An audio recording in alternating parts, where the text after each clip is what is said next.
Well, hello, friends. My name is Matt. I'm the youth and family pastor at Cornerstone Church in Marshfield, and I'm here today with your Cornerstone Connection, a daily devotional. So, I have a question for you. I wonder if you're someone who's prone to worry or get anxious about things, as I can be at times.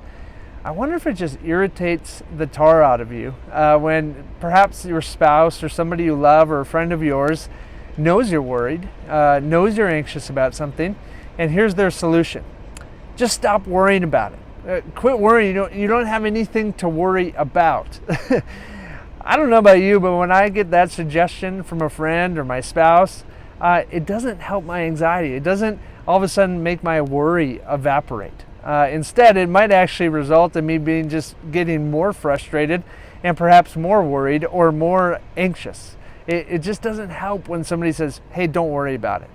Well, what's funny about that is when we get in the book of Matthew, the Gospel of Matthew, chapter 6, verse 25, it starts this great section on not worrying. And Jesus starts off this section of text by telling us just that. He tells us not to worry. These are his words. He says, "Therefore I tell you, do not worry about your life, what you will eat or drink, or about your body, what you will wear. Is not life more important than food, and the body more important than clothes?" And so Jesus right away, he just says, don't worry about these things. And before I get frustrated with Jesus here on his suggestion not to worry, there's a key word in verse 25. It's the very first word. It's this word, therefore. And perhaps you've heard it said before in a sermon or something like that, that if there's the word therefore at the beginning of a verse, you need to ask this question: what's it there for?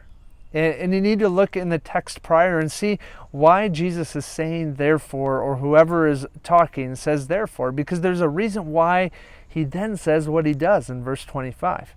Well, when you go before verse 25 in chapter 6 of Matthew, in verse 24, Jesus says this. He says, "No one can serve two masters. Either he will hate the one and love the other, or he will be devoted to the one and despise the other. You cannot serve both God and money." Now, when I first read that, I was like, that doesn't really seem to give me good reason why I should not worry about food or clothes or about the things of this life. But then as I began to dwell on it, reflect on it, and did a little bit of reading in a commentary, it began to make sense. It fits perfectly. Verse 24 fits perfectly with the reason why I should not worry, for the reason why I shouldn't be anxious. You see, if you and I are serving money, if we're serving this world, we're serving our job, we're serving our hobbies, if we're serving anything other than God, if we're making something else God that is not God himself, you know what's going to happen? You and I are going to worry. We're going to become anxious. We're going to always be slave to that other God, and that other God will never satisfy us. It can't provide like our God can provide, and therefore our heart and our mind, our entire being are going to be prone to worrying. They're going to be prone to anxiousness.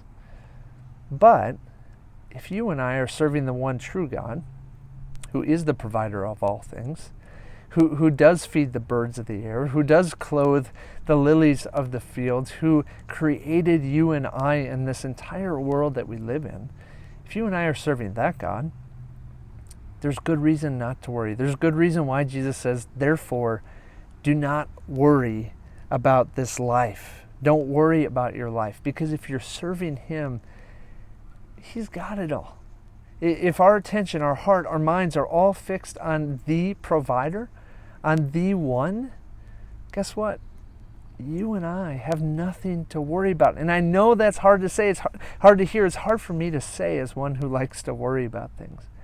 But I've learned time and time again, even when times might seem hard or desperate, that serving God is the best thing I can do. He always provides for my needs, the needs of my family.